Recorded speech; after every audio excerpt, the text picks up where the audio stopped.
Aujourd'hui, nous allons explorer ensemble une civilisation perdue qui a baigné dans le sang. Au début du XVIe siècle, l'Empire aztèque était le plus grand empire à régner sur la Mésoamérique. En revenant du Mexique, les conquistadors espagnols rapportèrent que les Aztèques pratiquaient des sacrifices humains à une échelle sans précédent. Il y aurait eu plus de 80 000 victimes en seulement 4 jours. C'est un site sacré. Qui étaient les Aztèques et pourquoi se livraient-ils à des sacrifices humains? Ils arrachent mon cœur et le montrent au monde entier. Les récits des conquistadors étaient-ils exagérés ou étaient-ils vrais? Pour le savoir, je vais essayer les armes d'une nation guerrière. Utiliser les sciences forensiques pour examiner les os mutilés découverts dans une sépulture aztèque et tester les légendes de sacrifices de sang. À la recherche de la vérité, je ne reculerai devant rien. Ça, c'est l'os.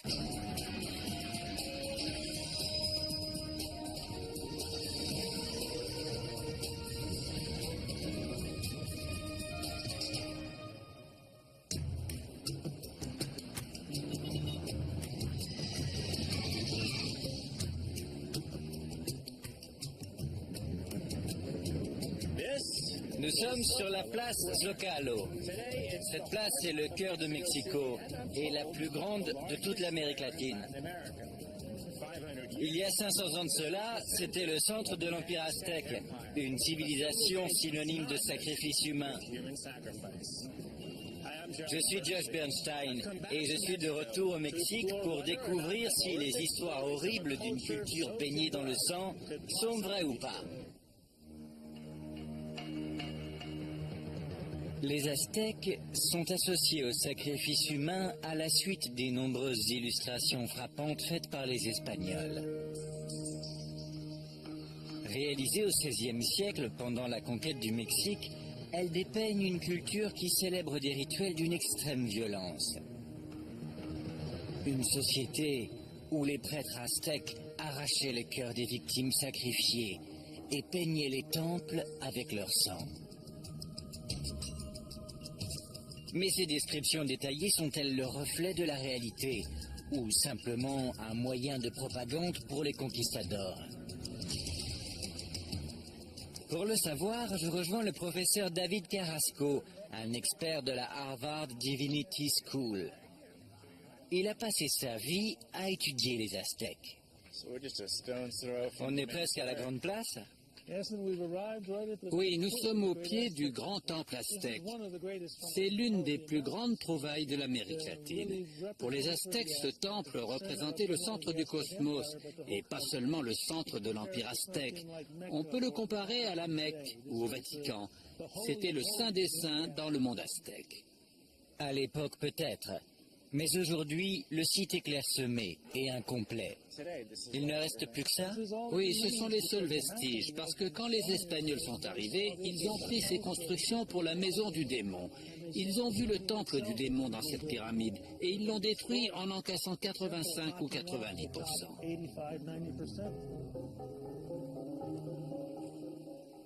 Ce que l'on voit, c'est la partie visible de l'iceberg. Oui, exactement. Entre 95 et 98% de l'Empire aztèque reste encore inconnu. Bien que la plus grande partie se trouve sous la ville de Mexico, 30 années de fouilles dans ce temple ont fourni aux archéologues un nouvel aperçu du monde aztèque et de la façon dont ils construisirent leur ville sainte. On voit l'histoire dans la pierre. Les Aztèques ont pris des roches volcaniques qu'ils ont mélangées à du mortier pour construire des murs qui ont résisté à l'épreuve du temps. Ils ne voulaient pas construire des murs trop lourds, parce qu'ils ont construit cette ville sur un lac, sur un sol asséché. Pourquoi sur un lac? La réponse peut être trouvée dans l'emblème du drapeau mexicain. D'après la légende aztèque, l'emblème proviendrait d'anciennes instructions divines. les Aztèques devaient migrer et construire une nouvelle capitale là où ils verraient un aigle perché sur un cactus en train de manger un serpent.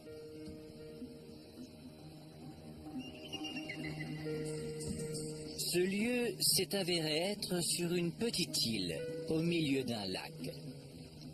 Les Aztèques ont su trouver des solutions ingénieuses pour transformer le sol marécageux en terre constructible. Ils appelèrent leur nouvelle ville Tenochtitlan, qui deviendra une métropole florissante.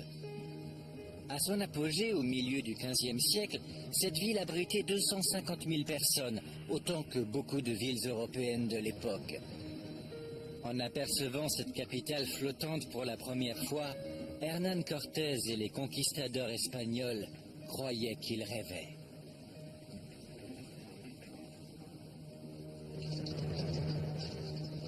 Mais lorsque Cortés et son armée sont entrés dans la ville, le rêve s'est transformé en cauchemar. D'après leur récit, ces rituels d'une violence extrême étaient des événements quotidiens dans la capitale aztèque.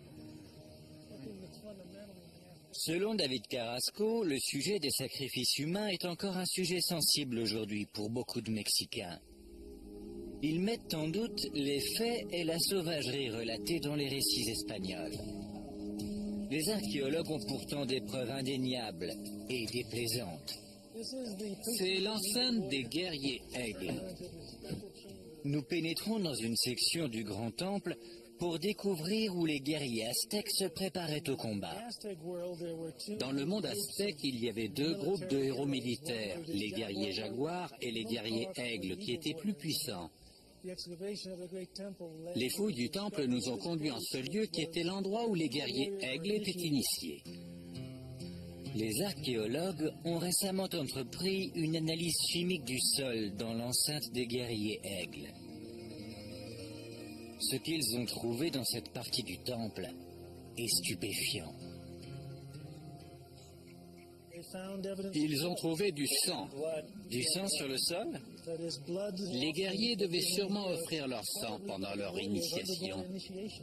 Leur propre sang? Oui. Les sacrifices étaient très ancrés dans la vie des Aztèques. Le peuple se faisait saigner. On appelait ça l'auto-sacrifice.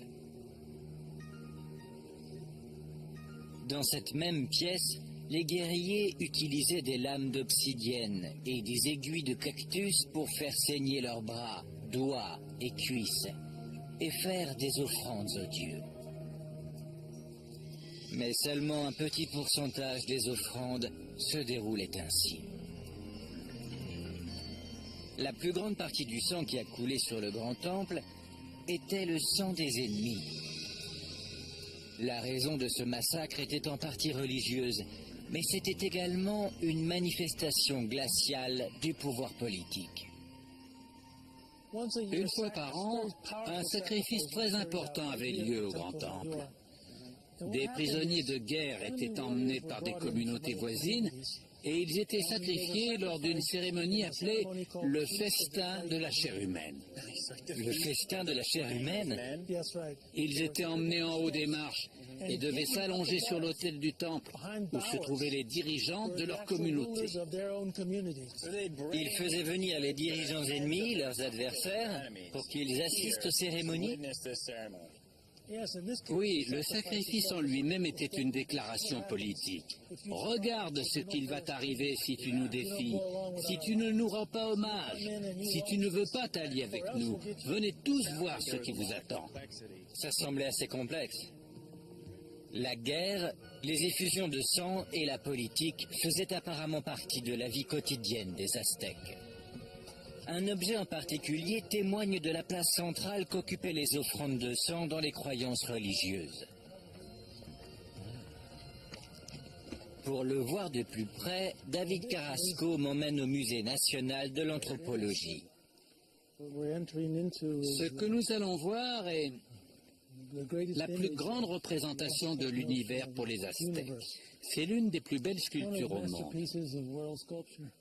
La pierre du soleil a été découverte en 1790 sur la place Zocalo, près du Grand Temple. Cette magnifique sculpture de pierre mesure 3,60 m de diamètre et pèse 25 tonnes. Alors qu'elle est souvent comparée à un calendrier, David Carrasco me dit que c'est une méprise courante. Quand les archéologues l'ont découvert, ils pensaient que ça avait un rapport avec l'astronomie aztèque.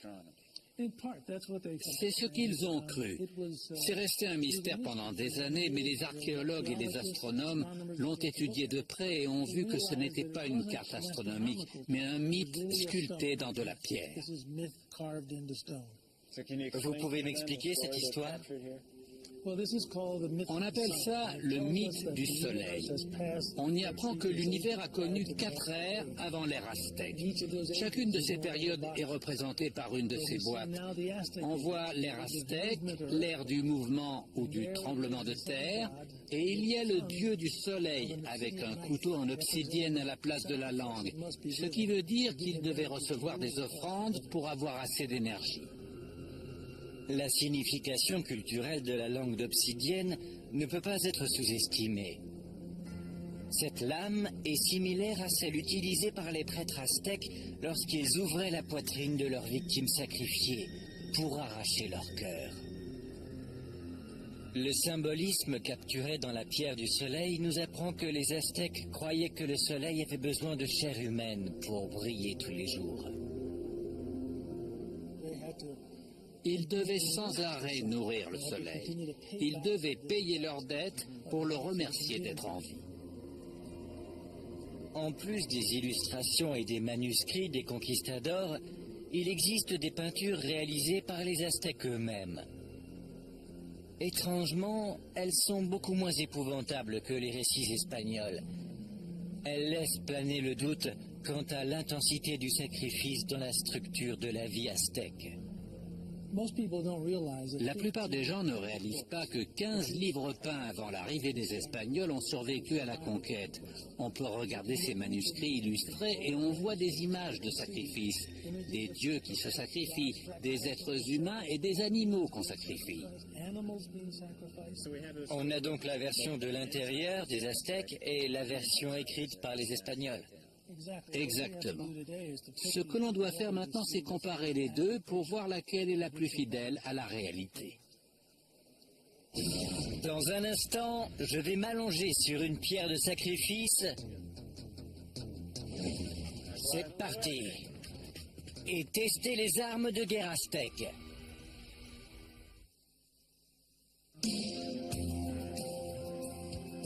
Je suis au Mexique pour enquêter sur les récits des sacrifices humains dans le monde aztèque.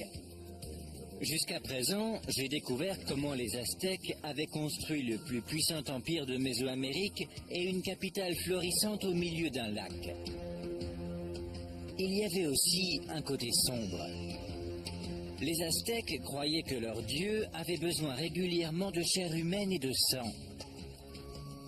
Les récits espagnols décrivent une civilisation qui célèbre des rituels d'une violence inimaginable. Certains documents décrivent en particulier comment en seulement 4 jours, les prêtres aztèques ont tué sauvagement 80 400 personnes. Mais est-ce vraiment arrivé?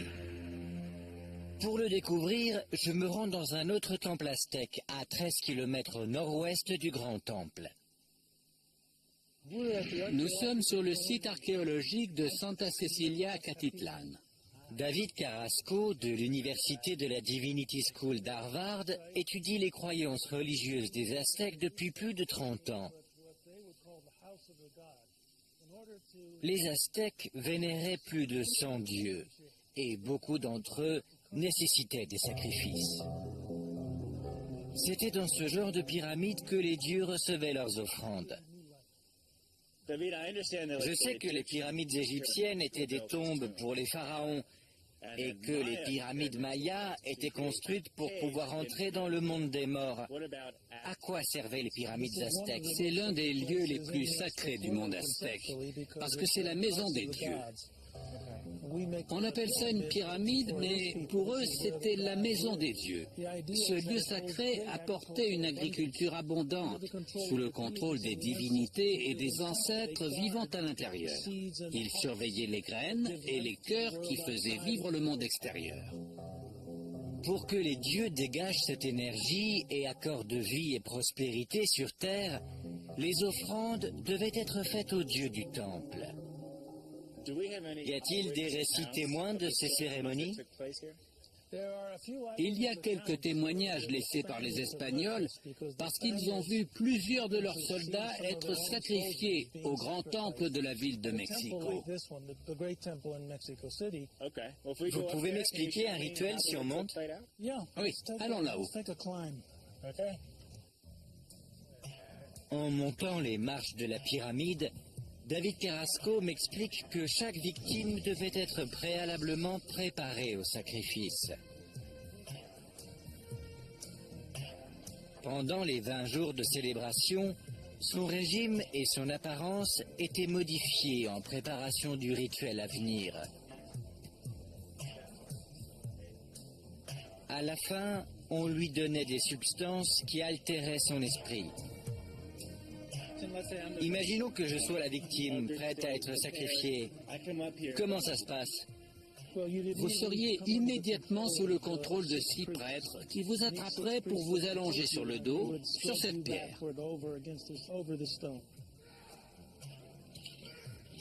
Ils me forceraient à m'allonger. Oui. Faisons comme s'il y avait 6 prêtres. En tout cas, je me sens un peu tendu là.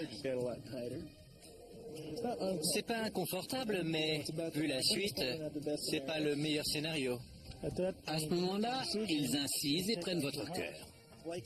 Comme dans les films, ils arrachent mon cœur et le montrent au monde entier. Ils prenaient le cœur et l'offraient aux 4 points cardinaux. Et ensuite, ils le plaçaient dans un récipient spécial. En plus de m'enlever le cœur, qu'est-ce qui serait arrivé à mon corps sans cœur?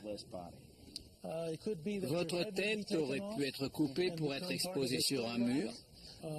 Ils auraient pu aussi vous dépouiller de votre peau, parce que la peau représentait de nouvelles graines de maïs.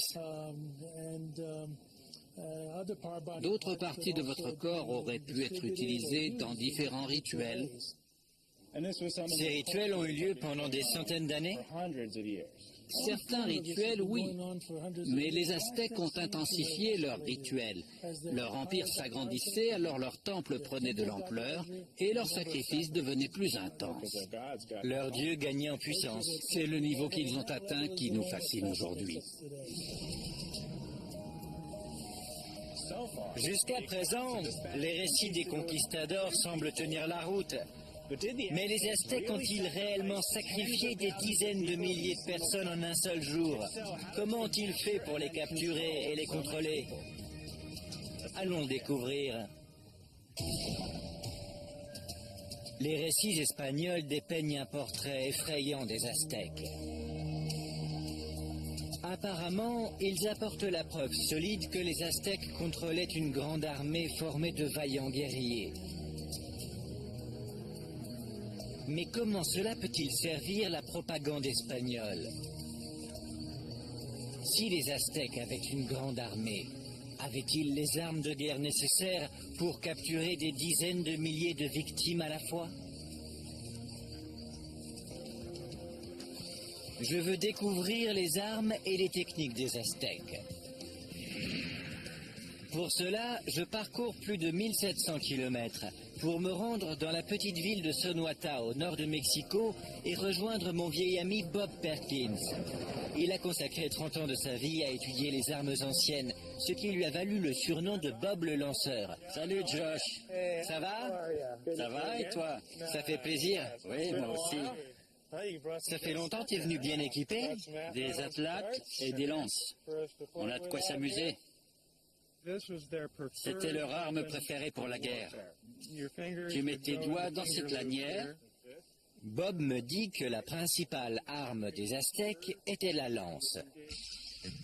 Les preuves viennent non seulement des sources espagnoles, mais surtout des sources aztèques. Leurs dieux sont souvent représentés avec cette arme, ressemblant à une longue flèche qu'ils appelaient Atlatl. On dirait des super flèches? C'est une flèche beaucoup plus grande que la normale. Ça ressemblait à ça à l'époque? Oui, nous avons un bel exemple de flèche authentique fabriquée avec du bois trouvé dans les rivières, comme en Amérique du Nord. Pour le lancer, on met le bras derrière Oui, et on le lance. comme un service de tennis. Prenons tout ça avec nous et voyons comment les Aztèques lançaient leurs flèches. Il faut être très prudent. Ces armes tuent. Je vais te montrer jusqu'où elles peuvent aller. On peut lancer à 100 mètres. La vitesse atteint 140 mètres à la seconde, ce qui fait du 120 km/h. Ces projectiles à longue distance devaient sûrement être effrayants pour les personnes se trouvant en face. Je dois le lâcher quand? C'est à mon tour de lancer le projectile. Quand tu le pousses, il prend de la vitesse? Oui, C'est parti. Il est monté et il s'est écrasé. Mes premières tentatives pour lancer cette arme mortelle sont, disons, pathétiques. J'imagine que, comme pour n'importe quelle arme, le chasseur ou le guerrier acquiert de l'expérience et apprend à la contrôler. oui.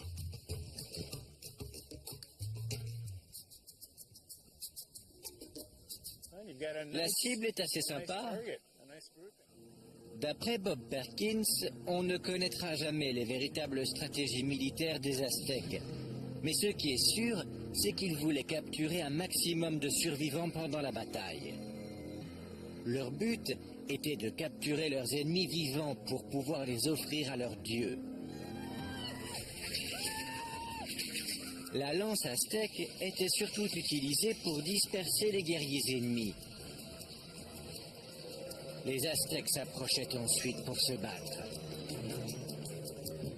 Lorsqu'ils combattaient face à face, les guerriers aztèques avaient une autre arme de choix, appelée Macuahuitl. Ça, c'est l'épée Macuahuitl. C'est l'arme standard de leur infanterie. C'est un tronçon de bois qui a la forme d'une petite pagaie de canoë, avec des rainures de chaque côté, où les Aztèques plaçaient des lames d'obsidienne qu'ils fixaient avec de la résine de pin.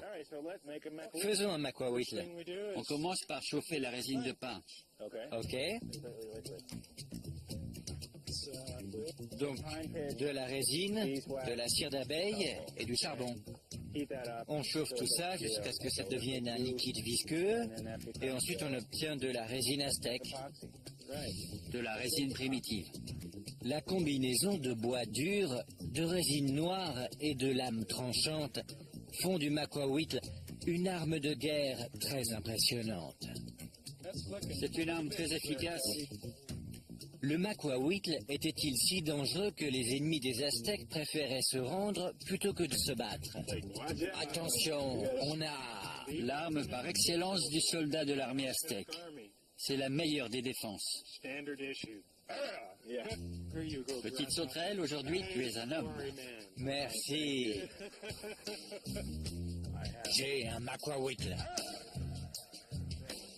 Bob Perkins a pendu plusieurs pastèques à un arbre pour tester cette arme tranchante.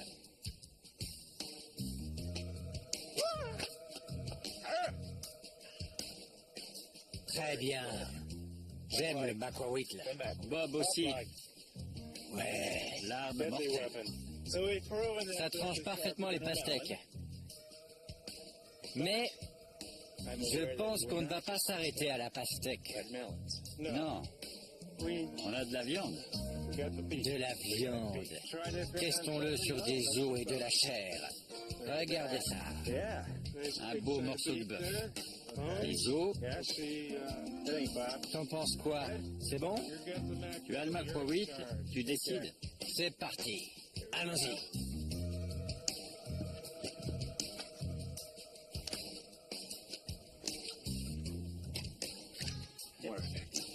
Je change de côté.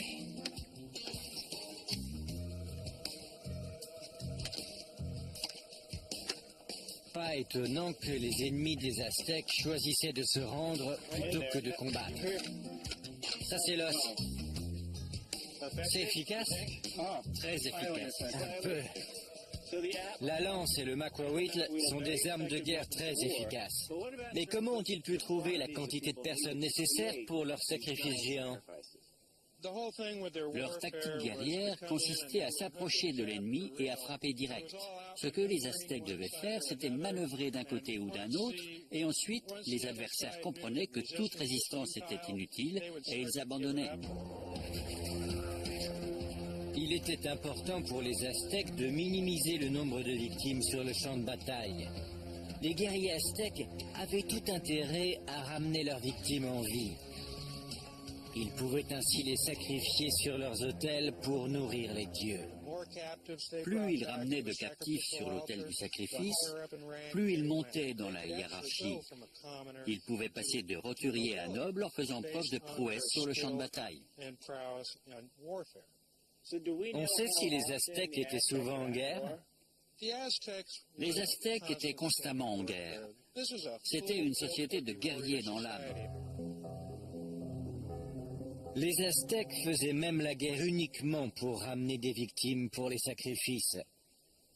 Ces campagnes étaient appelées les guerres fleuries. Ils étaient tout le temps en guerre, donc ils avaient toujours des victimes à sacrifier. Oui, c'était leur vie, leur culture et leur façon d'être. Est-il possible que le nombre de leurs victimes soit vrai? Dans un instant, comment les Aztèques maîtrisaient leurs captifs? Ils le filtrent. Comment était la vie après la mort chez les Aztèques? Je suis au Mexique pour enquêter sur les récits espagnols concernant les sacrifices humains des Aztèques. En m'allongeant sur l'autel d'un temple, j'ai appris comment les victimes étaient tuées et comment leur cœur était offert aux dieux aztèques. Ils arrachent mon cœur et le montrent. J'ai également manié les armes des guerriers aztèques. On a la viande. De la viande? Et découvert pourquoi la capitulation suivie du sacrifice était préférable au combat final. Mais, comme le sous-entendent les récits des conquistadors, les Aztèques ont-ils pu rassembler 80 400 captifs dans leur capitale Tenochtitlan pour organiser un énorme sacrifice de 4 jours? Comment une seule ville a-t-elle pu contrôler autant de prisonniers, surtout avec l'intention de les tuer? Les réponses sont peut-être dans les illustrations laissées par les Aztèques. Sur de multiples peintures, un prêtre aztèque tient un verre avec un liquide blanc mousseux. Ces verres contenaient un breuvage toxique qui permettait de maîtriser les victimes avant le sacrifice. Ce liquide a donné beaucoup de fil à retordre à un historien américain. Il s'agit du professeur Robert Bay, un ethnobotaniste nord-américain qui étudie la botanique mexicaine depuis plus de 30 ans. Nous allons ensemble dans la campagne au-dessus de la ville de Toluca, à environ 1h30 de route à l'ouest de Mexico. D'après Robert Bay, le liquide blanc mousseux représenté sur les dessins aztèques s'appelle le pulque, un liquide toujours produit au Mexique aujourd'hui. Uniquement présent en zone rurale, il est créé par la rapide fermentation de la sève sucrée de la plante maguey. Bonjour Juan, ça va? Je voudrais vous présenter Josh. Enchanté. Le nom scientifique de cette plante est agave, et maguey est le nom commun. Il y en a à peu près 140 espèces au Mexique, et environ 8 ou 10 d'entre elles sont utilisées pour la production de pulque. C'est la même plante qui ailleurs fait de la tequila? Cette espèce est spécifique à la fabrication de pulque. Le liquide sucré du maguey est appelé agua-miel ou eau de miel. Pour récolter ce précieux fluide, quelques feuilles larges de cette plante ont été coupées à la base. La tige centrale de la plante a également été retirée et l'eau de miel est ensuite recueillie dans le creux. Ensuite, environ 4 litres d'agua-miel sont collectés chaque jour dans le centre. Juan vient et aspire le liquide. Je peux voir comment il fait? Oui, Juan, vous pouvez aspirer de l'agua-miel, s'il vous plaît? Je vous enlève ça.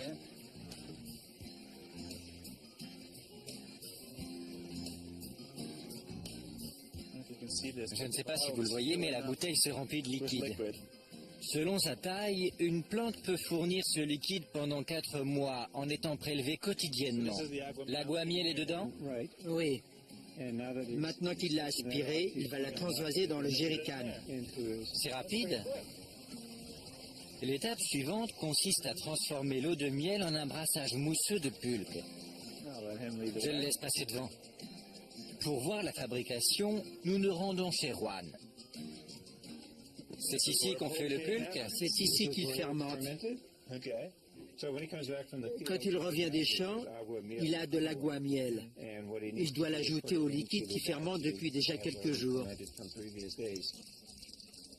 Une fois qu'il a vidé sa récolte dans le récipient, combien de jours il le laisse fermenter? Les gens d'ici produisent un pulque très léger, alors ils le laissent fermenter 1 ou 2 jours. Les pulques plus forts fermentent pendant 1 semaine. Mais là, c'est de l'agua-miel. C'est de l'agua-miel. Et demain, ce sera du pulque. Ce sera du pulque. Goûtons ça. On voit bien la mousse blanche de pulque sur le dessus. Oui. C'est un peu farineux. Je sens que la fermentation a commencé. Je n'arrive pas à trouver une boisson qui a un goût comparable. Ça ressemble un peu à de la bière maltée légère.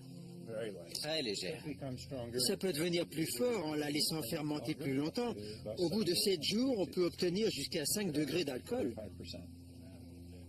Quelques verres de pulque peuvent vous faire tourner la tête, mais ils ne vous mettent pas d'humeur à être sacrifié. D'après Robert Baye, le pulque aztèque était plus fort. Le pulque faisait partie du rituel. Son rôle était de mettre la victime dans un état second. C'est ça. D'un côté, il y avait l'alcool qui inhibait le système nerveux. D'un autre côté, il y avait des pulques divins mélangés à différentes herbes qui accentuaient grandement cet état second. Ce que l'on boit n'est qu'une forme de pulque. C'est la forme pure du pulque qui n'est pas altérée. Santé. Santé. Les prêtres aztèques corsaient le pulque avec des herbes pour intensifier l'effet hallucinogène sur les victimes avant qu'elles montent à l'autel.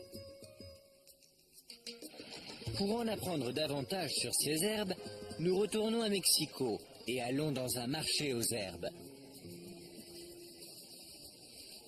C'est ici que l'on peut trouver les plantes hallucinogènes utilisées par les prêtres aztèques. Belle sélection d'herbes. Il y a des plantes qui viennent de tout le Mexique et aussi de Mésoamérique. Ok. Il y a entre 60 et 70 espèces de ces plantes qui étaient utilisées pour concocter les breuvages donnés aux victimes des sacrifices humains. Pour assommer les gens et les rendre plus dociles, et surtout les personnes sacrifiées, ils utilisaient ces plantes. Celle-ci est très dangereuse. Elle s'appelle toloache, ou l'herbe du diable, et engourdit le système nerveux. Je peux toucher? Non, ne la touchez pas, c'est très dangereux. Vraiment? Les gens deviennent fous s'ils touchent cette plante. En la touchant? Oui, Mais vous la touchez? ça fait 30 ans que je la touche. Les gens pensent que je suis fou. Ah oui. La plante toloache est aussi appelée datura, et il faut la manipuler avec précaution. Je ne pensais pas qu'on devenait fou en touchant une plante. Je me demande toujours, quand j'entends parler de ces plantes, comment on a découvert leurs effets. Quelqu'un en a mangé une fois par accident et a dit à ses amis « Eh les gars, essayez ça !» Essayez ça, oui. Si quelqu'un veut mettre une personne dans un état second, il peut le faire avec cette plante. Ce serait une des meilleures plantes. Je la pose avant de devenir fou. Robert Baye analyse les manuscrits aztèques avec une grande attention. Il pense que les prêtres connaissaient les propriétés psychoactives et médicinales de beaucoup de plantes. En réalité, leur connaissance était encyclopédique. Dans l'un de leurs manuscrits, ils ont consigné plus de 3500 plantes médicinales. Et aujourd'hui, on a à peine découvert un tiers de toutes ces plantes. C'est incroyable. C'est très révélateur. Les Aztèques avaient donc les moyens d'immobiliser chimiquement et psychologiquement les nombreux prisonniers avant de les massacrer. Mais le nombre de victimes est-il réellement celui rapporté par les conquistadors?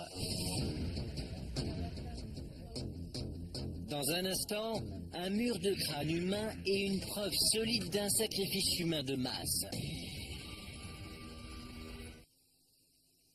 Je suis au Mexique pour essayer de distinguer la réalité de la fiction dans le monde sanglant des anciens Aztèques. J'enquête sur les allégations faites par les Espagnols au XVe siècle à propos d'un sacrifice humain de masse. 80 400 prisonniers auraient été tués en seulement 4 jours. J'ai testé le macuahuitl, la brutale épée aztèque, et goûté le pulque, la potion qu'ils utilisaient pour droguer leurs prisonniers. À présent, il est temps d'examiner les preuves forensiques. Pour cela, je vais à Tlatelolco, qui fut le deuxième plus grand temple aztèque de la région.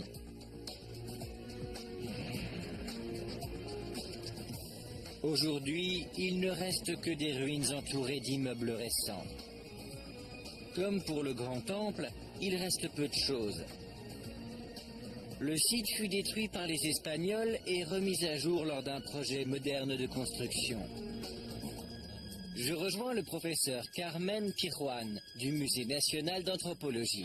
Vous allez bien? Ravi de vous voir. Merci. Encore un grand site?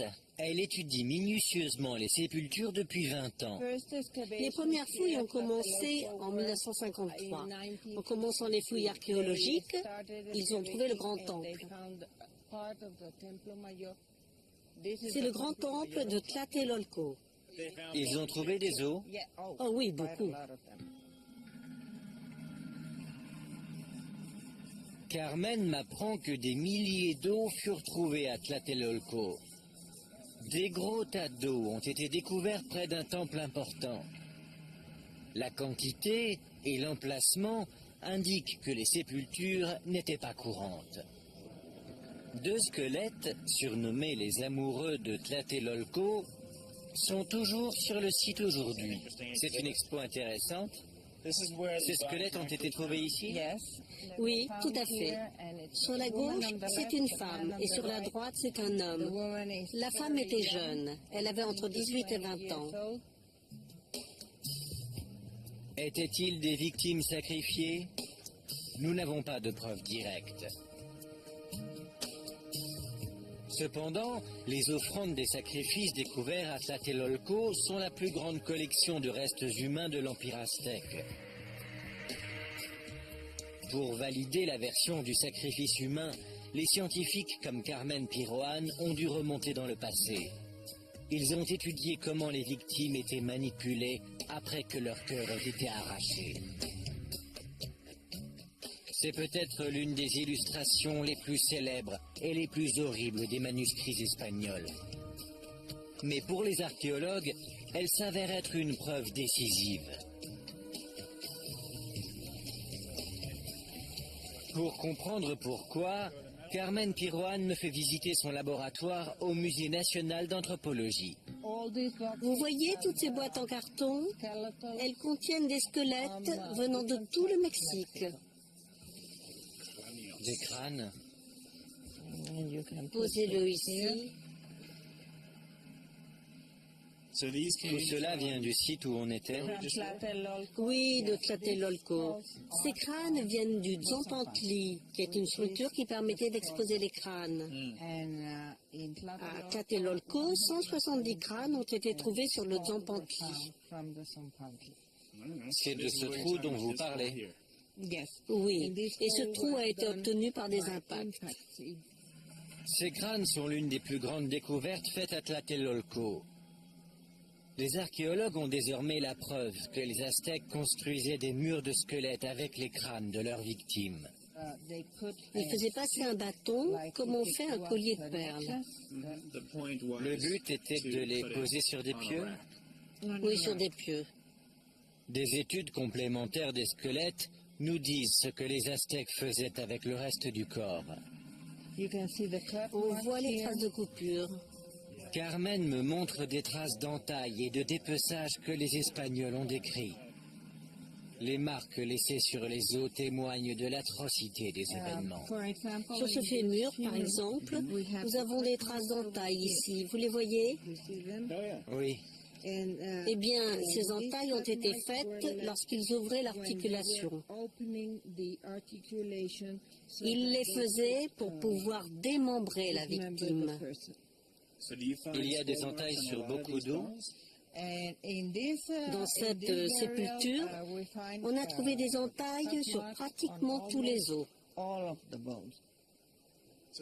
On sait comment ils faisaient pour les démembrer. En général, ils utilisaient ce genre de lames, des lames d'obsidienne. C'était parmi les os ou c'est une réplique? Non, on a trouvé ces lames avec les crânes d'une Zompantli. On sait qu'il y a de fortes chances que ce genre de lame était utilisé pour faire ces entailles. C'est bien ça. Oui, exactement. Mon autre interrogation concerne les récits espagnols. Nous avons les références des conquistadors, mais nous ignorons si ces récits sont vrais. Et ici, nous avons des entailles sur les os qui semblent confirmer l'idée d'un sacrifice humain de masse. Oui. Qu'est-ce que ces os nous apprennent sur les victimes? Les victimes étaient des personnes très jeunes. 75% d'entre elles étaient des hommes et 25% étaient des femmes. Les victimes sacrifiées étaient donc en majorité des hommes en âge d'être guerriers dans la région de Tenochtitlan. Je sais déjà que la guerre était la façon dont les Aztèques capturaient leurs futures victimes. Voici une preuve physique qui vient appuyer cette idée. Le but n'était pas de tuer l'ennemi, mais de le capturer pour le sacrifier. Et il y a plus. Même si la plupart des os retrouvés semblaient appartenir à des guerriers, peu d'entre eux ont des marques de blessures de guerre. C'est encore la preuve que les Aztèques avaient la capacité de dominer leurs ennemis. Physiquement, psychologiquement et chimiquement, les victimes n'avaient pas d'autre choix que de monter à l'autel. Dans un instant, je vais échanger mon chapeau contre une blouse de boucher et mettre les couteaux des Aztèques à l'épreuve. Ce bâtiment est la représentation d'un mythe. Je suis au Mexique, en train d'enquêter sur les récits espagnols concernant les sacrifices humains aztèques. Jusqu'à présent, j'ai étudié les raisons cachées derrière cette violence et examiné les os laissés après le massacre. Le but était de les poser sur des pieux. Oui, sur des pieux. Je vais manier les armes aztèques utilisées pour capturer les victimes et goûter la potion qui les contrôlait. Santé. Les preuves sont irréfutables. Il n'y a aucun doute, les Aztèques pratiquaient le sacrifice humain à une échelle inimaginable. Cependant, une question reste en suspens. Les Espagnols ont parlé d'un massacre ayant duré 4 jours et tué 80 400 êtres humains. Est-ce une exagération ou la vérité? Aujourd'hui, la ville de Mexico recouvre 98% de la capitale aztèque et les corps des victimes sont difficiles à localiser et à compter. Mais il existe une autre façon de mettre à l'épreuve cette version des faits. Comme vous pouvez le voir, je suis dans un abattoir. Et si vous vous demandez pourquoi, c'est parce que 80 400 victimes en 4 jours, ça semble être une quantité énorme. Je suis donc venu dans le plus grand abattoir d'Amérique latine pour voir si autant de chair et d'eau peuvent être coupées en utilisant la technologie moderne. Pour m'aider dans cette expérience inhabituelle, Manuel Aguilar de l'Université d'État de Californie à Los Angeles va me rejoindre. D'après les manuscrits, il y aurait eu 80 400 victimes en 4 jours. Ce qui nous fait environ 20 000 personnes par jour. Et si on compare ça à un abattoir, La production moyenne enregistrée dans cet abattoir est de 375 vaches par heure. 375 vaches par heure, Si nous extrapolons et partons sur une base de travail de 24 heures sur 24, ça représente 9 000 vaches par jour. un abattoir pourrait produire 9000 vaches par jour en travaillant 24 heures sur 24. Et on a 20 100 victimes pour le sacrifice aztèque. Les Aztèques sont vainqueurs. Les Aztèques gagnent cette horrible compétition. Mais ce n'est pas comme ça qu'on doit comparer, d'après vous. Pour que cette expérience puisse être validée, il faudrait comparer le poids de la chair de la vache avec celui de la chair d'une victime sacrifiée. Il faut comparer kilo par kilo pour avoir un meilleur rapport. Un Aztèque de l'époque, combien pesait-il? Environ 68 kilos en moyenne. 68 kilos multipliés par 20 100 victimes. 1 160 000 kilos par jour 1 million, de personnes sacrifiées. 1 million de kilos de chair. Charmant. Une vache pesant en moyenne 450 kilos, un abattoir moderne traite environ 4 millions de kilos de chair par jour, soit 3 fois plus de chair. Un abattoir moderne peut traiter plus de kilos que les Aztèques. C'est une comparaison macabre, mais qui reste fascinante. C'est vrai, oui. Je veux savoir si en utilisant des lames aztèques, il est possible de démembrer et de traiter ne serait-ce qu'un tiers de la production d'un abattoir. Je mets la blouse. Oui, Afin de simuler les conséquences sanguinaires d'un sacrifice humain, Manuel Aguilar a mis au point une démonstration. Où est la viande? Combien ça pèse? environ 70 kilos. Comme une personne. Oui, parfait. Allons-y. Après le sacrifice, le démembrement. J'utilise une lame en pierre pour couper la chair de la carcasse. Ça marche bien. Oui, tout comme le faisaient les Aztèques. Cet animal a plus de chair qu'un humain. Mais il n'y a rien de mieux que de couper des muscles et de trancher quelques tendons pour se rendre compte de l'immense effort et de la force physique exigée. Attention aux doigts. C'est une bonne articulation. Croyez-moi, c'est plus facile de couper une pastèque. J'imagine que beaucoup de végétariens sont sous le choc.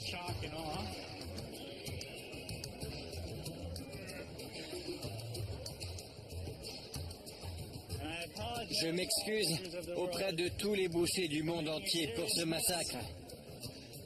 Étant donné que je ne suis pas boucher et que je n'ai pas les compétences des Aztèques, je décide de terminer en utilisant la technologie moderne. Et je n'en suis qu'à ma première carcasse. Les Aztèques auraient fait la même chose sur 20 000 victimes. Ça y est, Vous l'avez fait.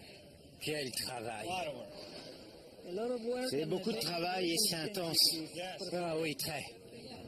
D'après Manuel Aguilar, il est possible que les Aztèques aient eu les moyens et la main-d'œuvre pour rassembler 80 000 victimes.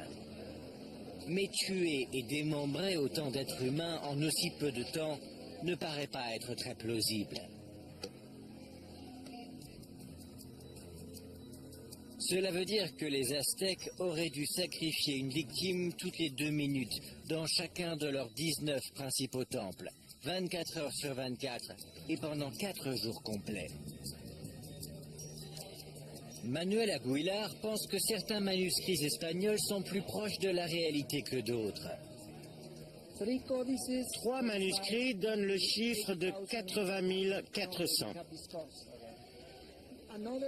Une autre source parle de 60 000. Et le manuscrit de Teleriano Remensis parle de 20 000. Il y a des divergences dans les récits. Il y a des divergences et des grosses. Passer de 80 000 victimes en 4 jours à 20 000.